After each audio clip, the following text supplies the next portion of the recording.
wonderforce.com. Given like time limit, like a minute or two, just to like tell me how you feel about the Ravens this year. All right, I'll start. Cause I like the Ravens. I like Lamar Jackson as a quarterback. You can always improve as a passer. You can't always improve as a leader, and you can't always show that X factor. I like the signing of Earl Thomas. That was a big signing. Nobody expected him to go there. Everybody thought he was going to go to the Cowboys. The first round pickup of Hollywood Higgins. I mean, not Hollywood Higgins, Hollywood Brown. You know, my boy Marquise Brown. I really enjoyed that pick, and then to pair him with Hayden Hurst at the tight end position, and then you got Willie Snead, who might not beat you deep, but he can beat you in the intermediate route. I really like they move set, and then they got Mark Ingram too, so they don't always have to pass. They got a workhorse at running back. I really like it. I agree. That run game is dangerous too. They might have one of the most dangerous runs in this division. Lonzo at first, of course. Their run game is dangerous. But Lamar Jackson can do it special. He's special. But gotta throw that bitch. Gotta throw it, man. And when it comes time for that, you know what I'm saying? You got weapons. No excuse. You got weapons. So I'm interested to see what they can do. For defense, their defense is nice. Defense is nice. It's not Cows and Ravens by any stretch of imagination. Them boys can ball. They got some ball. The secondary is a lot better, especially with Earl Thomas. I think they're gonna be interesting. I agree. So what's your prediction? Like, I want both of y'all prediction. What you think they gonna go? Simply because they lost C.J. Mosley, I don't think they gonna I don't think they're gonna win 9 games. I say about 7-9, 8-8 for the Ravens. They linebacker core got to step up. Without CJ Mosley and Terrell Suggs, it's gonna be hard for them to produce like they have been. I see them winning 9 games, 8 games. Game would be a stress for me. I think them Okay. winning.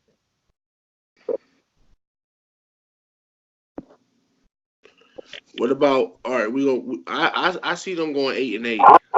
I don't man.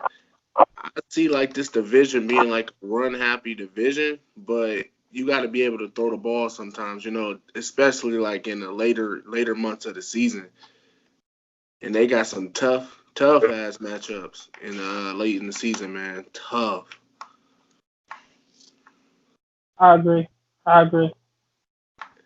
I'm gonna switch it up and go to what people call a damn fluke in the division. What about the Bengals?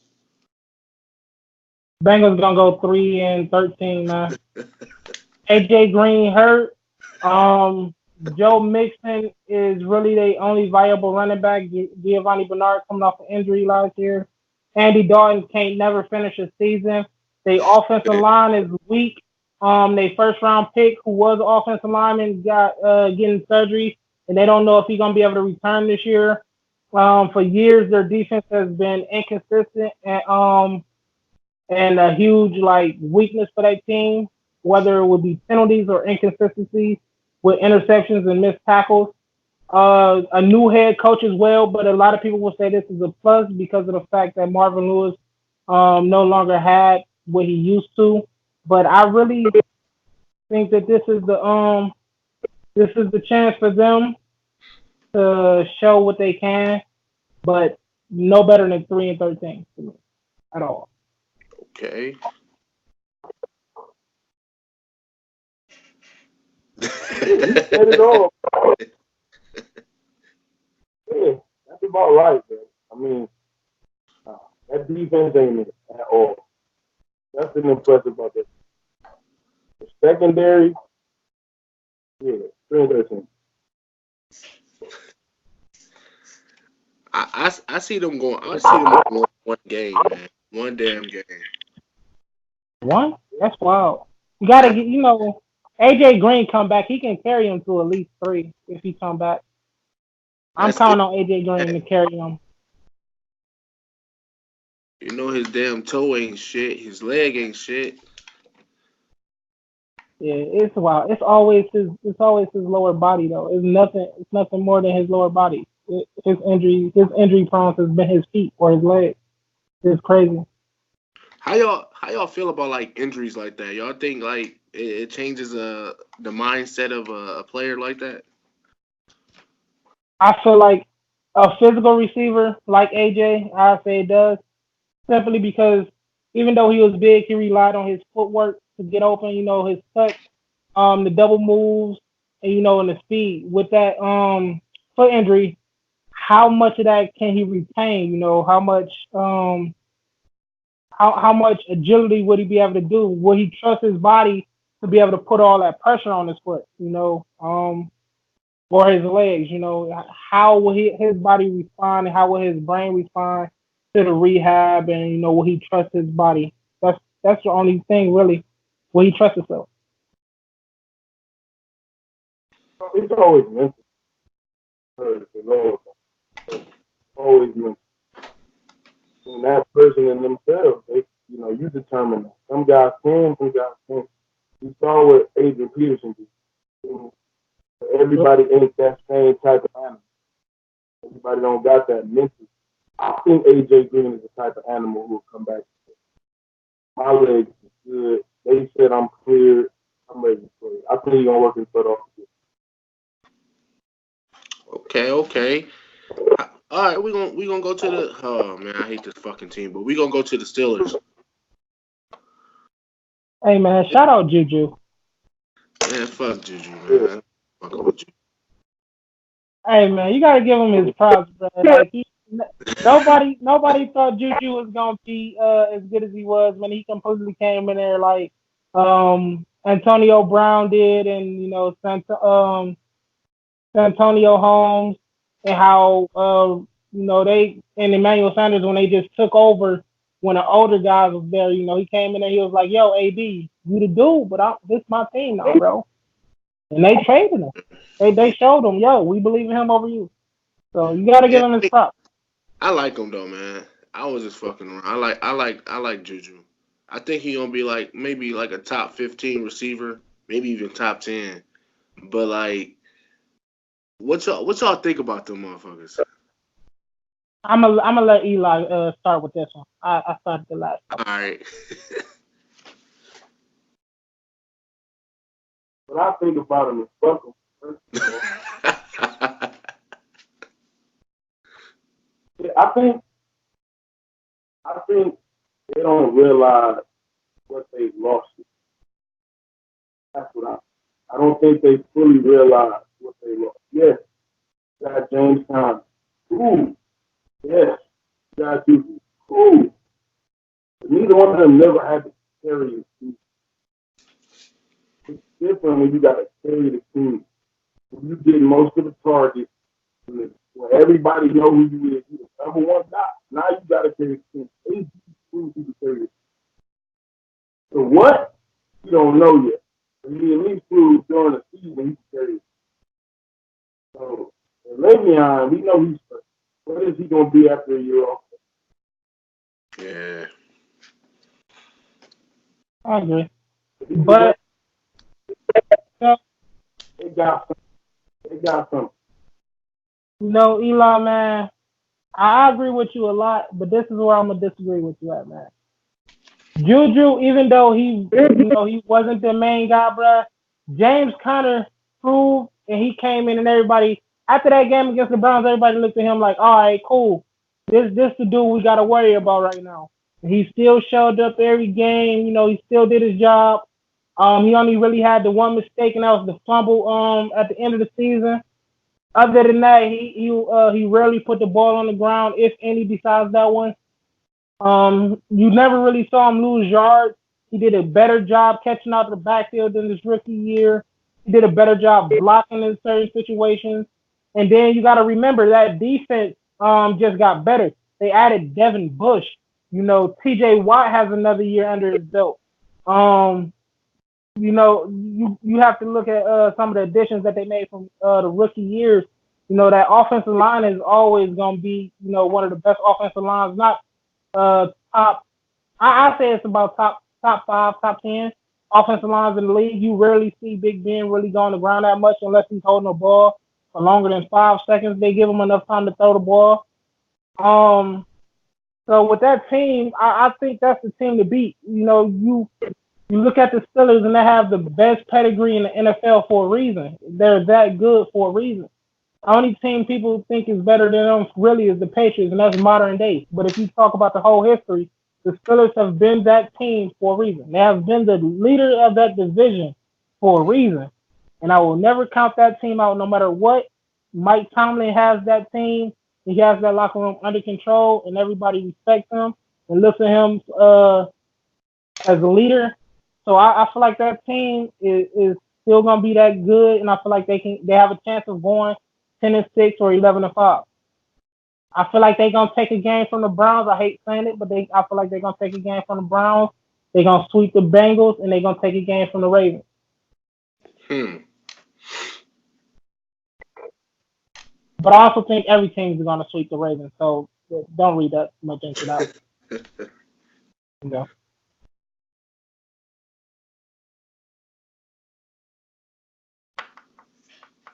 What about you, Eli? What you got him? I like 10-6, 10-6. 11-5 though. Yeah, you can't count the Steelers out. That's one thing you gotta remember. You can't count them out.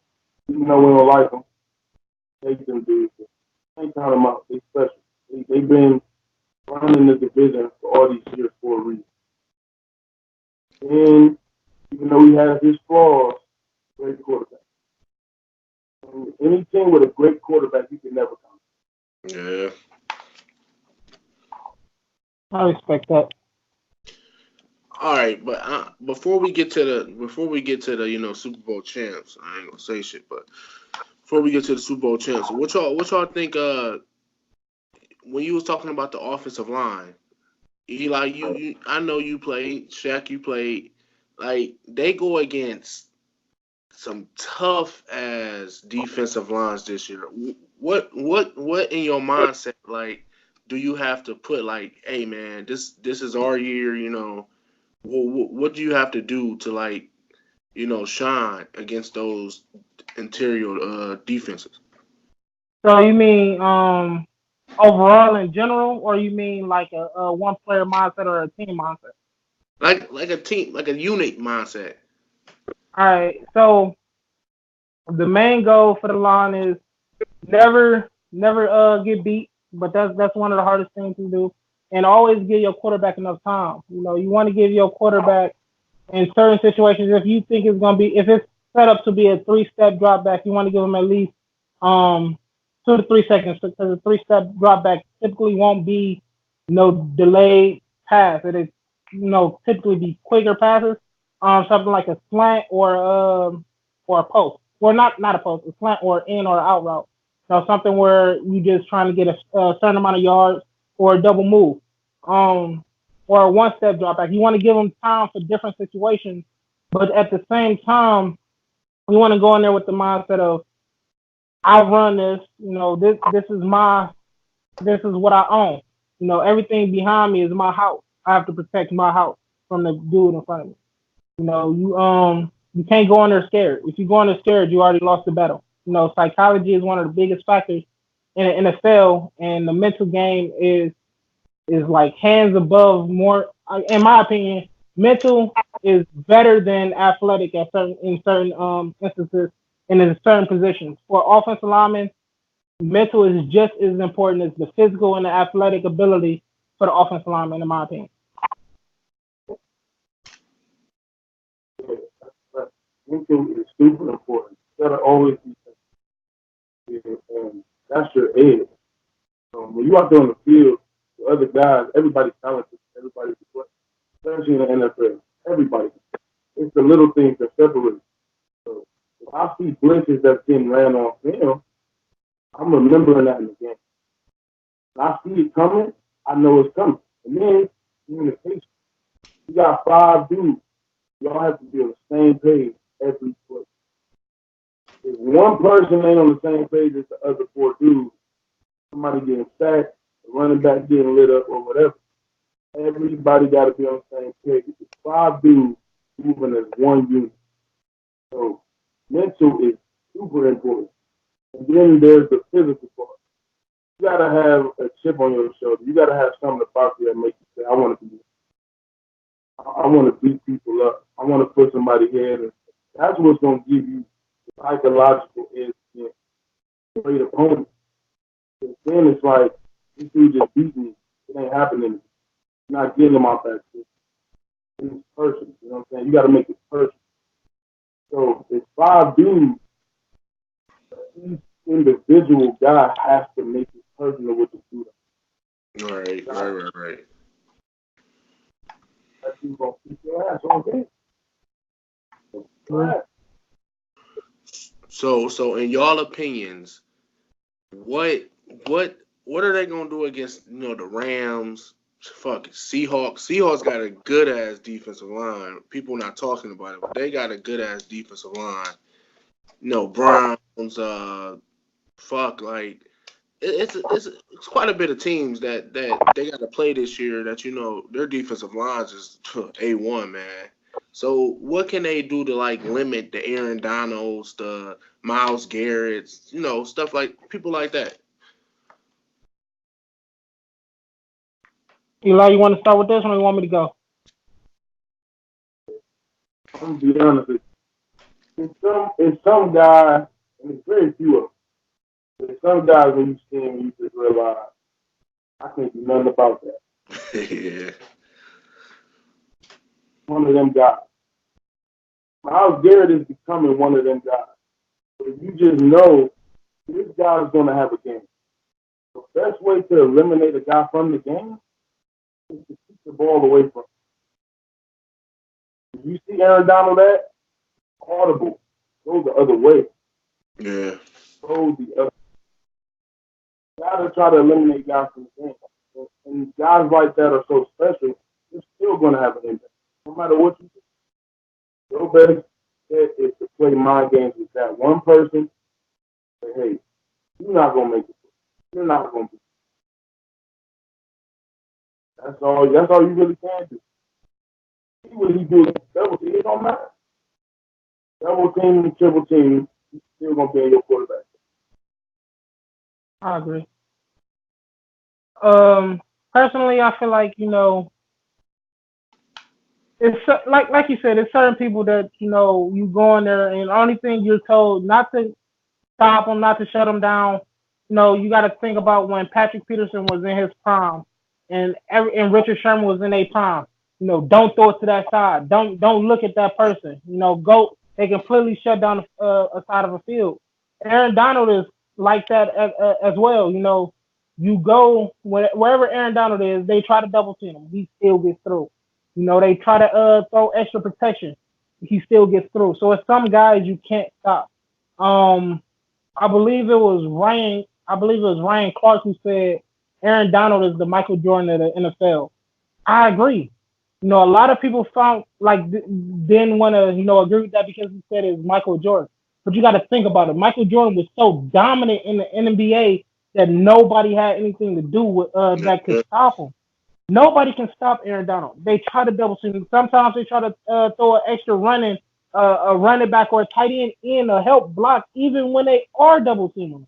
He still somehow, some way finds it in himself to disrupt the quarterback or the play in general. At the same time, it is schemes that the offense come up with. All right, we know this person likes to bend the edge around here. So once he, come in and he try to bend that edge, the quarterback steps in, or always keep a running back in at all times, or extra blocker in at all times, just to give him that extra little bit of time. And that's the thing that makes the Texans so deadly is because they don't only have one rusher. They have two. They have, and actually if you think about it, they have three. You got Whitney Marcellus, you got J.J. Watt, and you have Jadeveon Clowney. and so they really rushing you with more people than you can think about blocking. So that's why if they secondary is at the level that it needs to be, they can lead the league in sacks. Same with the Chargers, Joey Bosa, Melvin Ingram. They got the two-headed monsters on the end. That's why the Browns went out and got somebody like Olivier Vernon. They had Emmanuel Agba, and when Agba was in, you saw how versatile that defense was. The secondary was holding them down, and then the D line and the front seven was able to get sacked. So now with Olivier Vernon, you got Sheldon Richardson, with it Larry Ogunjobi and Myles Garrett. You added somebody like Sion Takitaki who can rush the edge as well. So it's gonna be hard for a lot of offensive lines this year playing against those teams. As long as you got the edges set up, your middle is decent, you good. The Eagles just got their edge rusher again, and Michael Bennett. They used to have Connor Baldwin when they won the championship. To pair with Fletcher Cox, even though he's on the inside, he still disrupts everything as a defensive tackle. So I look for offensive lines to struggle with those teams, as you would think, because they're so dominant at the pass rush. That's what they make their money off of, and that's how teams been winning the Super Bowl lately.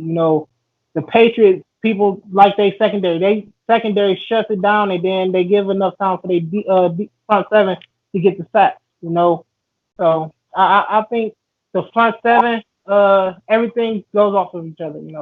But it's hard. It's gonna be a hard year for a lot of these offensive lines this year. Okay. Speaking of that dominant defense, what's y'all like breakdown of like the Cleveland Browns this year? Like unbiasedly, from a football standpoint.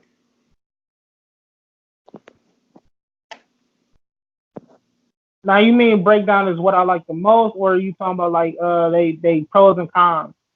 Pros and cons, both. A little bit of both. All right. What I like the most is the secondary. It's been too long. A lot of people gonna say the pass rush because of Garrett and Vernon and everything, but it looked like the Browns finally got it set up to where they have two dominant cornerbacks. We haven't had two dominant cornerbacks since um I can't remember. I think it was Frank Minifield and Dixon that we had. The creators of the dog pound in the mid to late 80s. They we haven't had potentially two dominant cornerbacks like that in so long. And with the drafting of Greedy Williams and how he's been playing in practice and how he's played the first preseason game getting an interception on Haskins, he showed the flashes that we need, to really affect the game. I feel like he's going to be starting at cornerback sometime this season. He might not start right away, but I feel like he's going to start sometime before the season ends. He will be the second cornerback opposite of Denzel Ward. And the pros I have to say is the defense. The cons will be the offensive line. Like I told you before, I understand the trade for Kevin Zeitler. I look at all that for the Odell trade, but you got weaker. Trent Williams is out there. He's complaining. He said he won't play for the Redskins. You got some compensation. I don't know if anybody if they will want to put the money into him, but you can get one of the best left tackles right now. Left tackle is one of our weak points. They want to trust in Greg Robinson. I wouldn't personally. I'll go out and get a better proven left tackle, but I don't get paid to make that decision. That's up to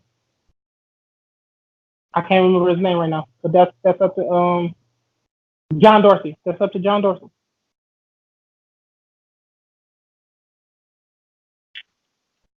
What do you think? What do you think? Like before Elijah, I'm gonna ask him the same thing. But what do you think? Who do you think on this team, other than star players like the Bakers, the OBJs, the Jarvises? Who do you think on this team right now will be the biggest difference maker from like a playoff caliber team to like you know, what we're used to?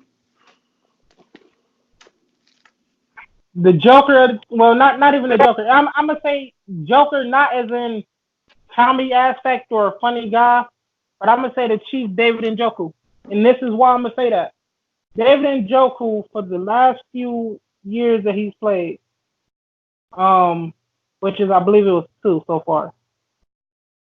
So since he's been in the league, he hasn't been consistent with his catches. He's known to drop easy targets, but for some reason he can catch the hard one.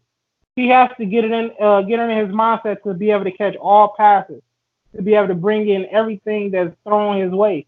The more catches, like the more consistent he can get with his catches, the better it makes the team. Because then you look at it as you have Odell Beckham, on one side, you have Jarvis on another side, you have Njoku who's finally able to catch the ball, and then you have Nick Chubb and potentially Kareem Hunt when he comes back running the ball. Njoku will be the mystery because if Njoku can play to his potential and what we think he can be, then he will make that team so much better. Like when Tony Gonzalez played for the Falcons. That team was so good because even though they had Julio, even though they had Roddy White at the time, where was the ball going when those people was all covered?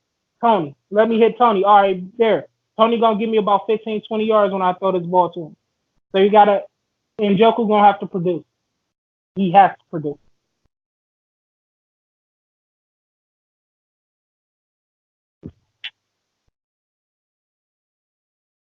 So you, Eli. I'm gonna the first question first. Make sure I answer everything you asked. You said what was the first question again? The breakdown of the Browns and what do you think the pros and cons of the team will be? Okay. Um. First of all, I like what the Browns have.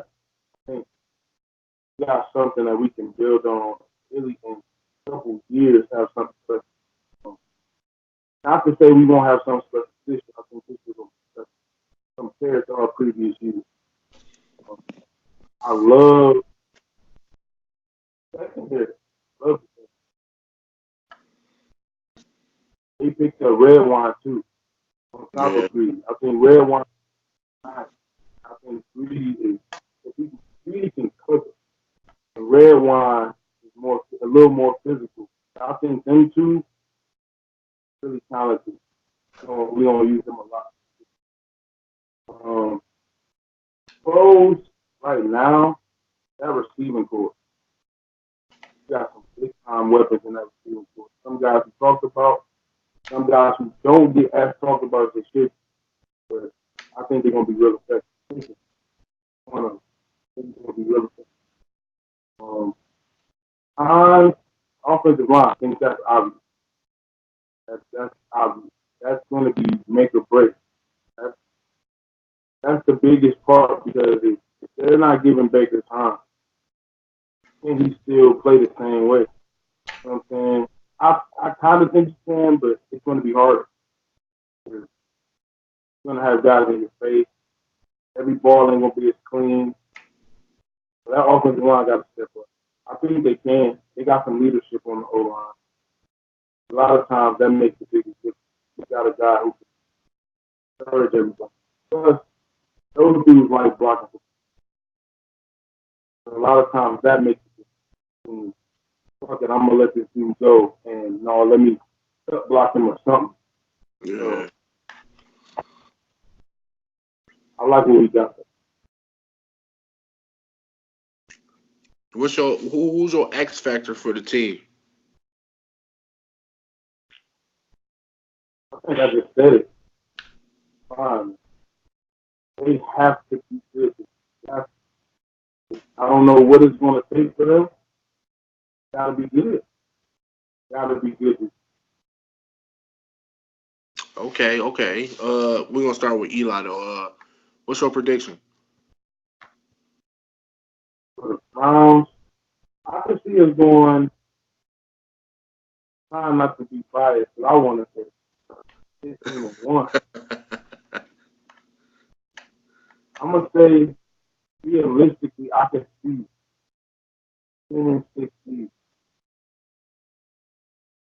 11 and 5. Okay. Shaq. Um, if I heard right, the question was, what do you think the Browns are gonna be? Yeah. I must say, like I always tell you, man, as long as the Browns go 8-8, I see it as an improvement. But realistically, I want to see them win. I want to see them at least, sweep the Bengals and split games with the Ravens and the Steelers. But I really want to see them go at least 11-5 or 12-4. But realistically, I just want to see them go 8-8. That's how I really feel. If they go 8-8, I see it as improvement. Because even if they go 8-8, I don't see it as a disappointment because that means that Baker played good enough to get them, to the halfway mark. Even though Baker only played 13 games last year, he played bad in a few of those games, and that's the reason why we lost some of those games. And you can blame the offensive line, you can blame the receiving core, you can blame the defense. I'm not saying that's not accurate to throw blame on those, but I'm saying overall, I just want to see it go 8-8 and show some type of improvement from the last season. Okay. Um, who wins the AFC North? So,